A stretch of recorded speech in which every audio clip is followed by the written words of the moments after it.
Comrade বন্ধুরা কাস্তেরা শরীর তারা চিহ্নে ভোট দিয়ে বিপুল ভোটে জয়যুক্ত করবে। বামপথ মনোনীত জাতীয় এই মুহূর্তে এই অঞ্চল থেকে এগিয়ে চলে ধীরে ধীরে সেই টোটোতে আসে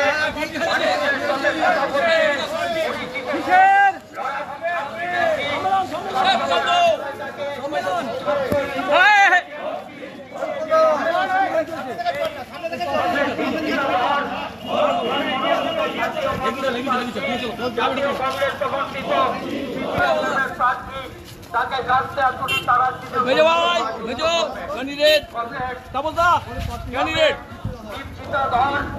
ধীরে আমরা প্রমোদ পল্লীর দিকে এগিয়ে চলেছি।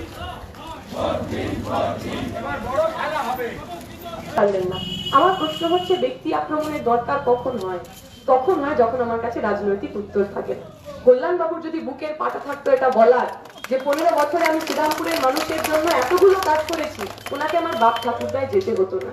তাই সমস্ত মানুষের কাছে আমাদের অনুরোধ, এমন মানুষকে জনপ্রতিনিধি বানান যারা জনগণের প্রতিনিধি হবে, আমার আপনার প্রতিনিধি হবে, যারা পার্লামেন্টের ভিতরে গিয়ে বলবে এই এলাকার যে এত পরিবহনের অসুবিধা, একবার রেলগেট পড়লে 1 ঘন্টা 1.5 ঘন্টা দাঁড়াতে হয়। কবে থেকে বলা হয়েছে আন্ডারপাস হবে? কবে থেকে বলা হয়েছে উড়ালপুল হবে? 15 বছরে হলো না কেন? এইখানেই তো আমাদের এই শ্রীরামপুর লোকসভার মধ্যেই রয়েছে ফুরফুরা শরীফ। নির্বাচনের আগে তৃণমূল যান তাদের কাছ থেকে ভোট নিয়ে আসে। মমতা ব্যানার্জি মাথায় সাদা কাপড় পরে ইনশাআল্লাহ, সুবহানাল্লাহ, মাশাআল্লাহ সমস্ত নাটক করে। 15 বছর আগে তো বলে গেছিলেন যে ফুরফুরা থেকে ডানকুনি রেল সম্প্রসারণ হবে। 15 বছরে হলো না কেন?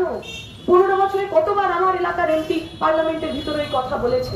আমার যে এলাকায় বাড়ি ডোমজুর বিধানসভা কেন্দ্র, জগৎবল্লভপুর বিধানসভা কেন্দ্র, এই এলাকার একটা বিস্তীর্ণ অঞ্চল।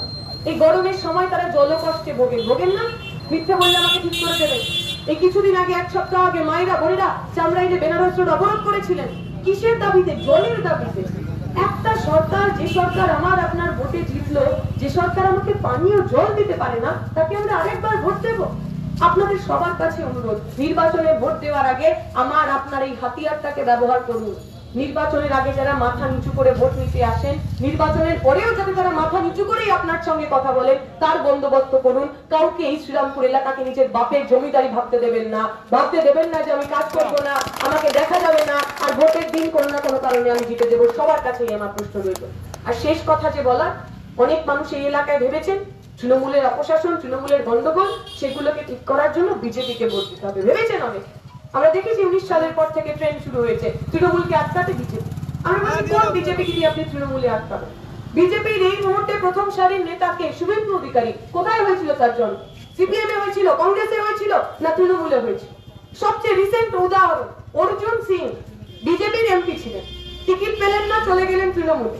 তৃণমূলে এবার টিকিট পেলেন না, আবার বিজেপিতে ফিরিয়ে নিলেন। শুধু ফিরিয়ে নিয়েও ক্ষান্ত হলেন না, আবার ওকে এমপির টিকিট পর্যন্ত দিয়েছে। তাহলে যে অর্জুন সিং তৃণমূলের নেতা, সেই অর্জুন সিং বিজেপিতে গিয়ে তৃণমূলকে দিয়ে বিজেপিকে আটকানো অথবা বিজেপিকে দিয়ে তৃণমূলকে আটকানো সম্ভব? তাপস বাবুকে আপনাদের মনে আছে, কলকাতা উত্তরের এমএলএ ছিলেন, বাড়িতে ইডি গেল, সিবিআই গেল, বিজেপি বললো সব দাঙ্গাবাজদের, সব ডাকাতদের, সব চোরদের, সব ঘুষখোরদের আমরা জেলের মধ্যে ঢোকাবো। দেখা গেল তাপস বাবুকে জেলের মধ্যে না ঢুকিয়ে ওনারা বিজেপিতেই নিয়ে নিলেন। এমপির ক্যান্ডিডেট পর্যন্ত এবার হয়ে গেছে। অতএব যারা ভাবছেন বিজেপিকে দিয়ে তৃণমূলকে টাইট দেবেন, হবে না। বিজেপির তৃণমূলের চোর ডাকাতকে যদি জেলে পুরতে হয়, তাহলে বিজেপির সাধারণ সমর্থক, তৃণমূলের সাধারণ সমর্থকদেরও আমাদেরও ভোট করতে হবে, আমাদেরকেই পার্লামেন্টের মধ্যে পাঠাতে হবে, আমরাই ওদের জেলে ঢুকাতে পারবো। সমস্ত মানুষের কাছে তাই আমার অনুরোধ, আপনার বাড়ির ছেলে মেয়েটার চাকরির জন্য কেন্দ্রের সরকার রাষ্ট্রায়ত্ত সংস্থা বিক্রি করে দিচ্ছে। ব্যাংক, বিমা, রেল, স্থায়ী চাকরি আর থাকবে না, সব চুক্তি ভিত্তিক কন্ট্রাকচুয়াল চাকরি হয়। এখানে আসার আগে একটা পেট্রোল পাম্পে আমি দাঁড়িয়েছিলাম। ছেলেটি বললো, আমাকে দেখি চিনতে পেরেছে, যে ছেলেটি একটি গ্রাজুয়েট ছেলে। একটি গ্রাজুয়েট ছেলে পেট্রোল পাম্পে পেট্রোল ভরার কাজ করে, মাসে 7,000 টাকা মাইনে পায়, 14,000 টাকা পাওয়া উচিত, কিন্তু যেহেতু চুক্তিভিত্তিক শ্রমিক, তার অর্ধেক টাকা কেটে তাকে মালিক টাকা দেয়। ধরে দেখুন এই গ্রাজুয়েট একটা ছেলে আপনার বাড়িতে আছে না? ভালো লাগবে আপনার বাড়ির ছেলেটা কালকে পেট্রোল পাম্পে দাঁড়িয়ে পেট্রোল ভরবে?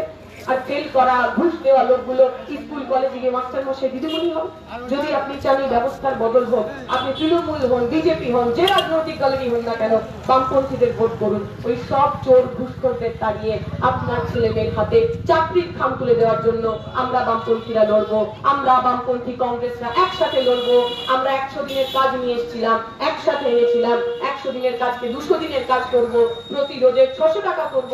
আপনারা ভেবে দেখুন, চোর ডাকাত দাঙ্গাবাজদের সঙ্গে থাকবেন নাকি যারা আপনার হয়ে লড়াই করবে, আপনার প্রতিনিধি হবে, তাদেরকে দিল্লি পাঠাবেন। এইটুকু বলে আমার বক্তব্য শেষ করব। শুক্রিয়া। ইনকলাব জিন্দাবাদ।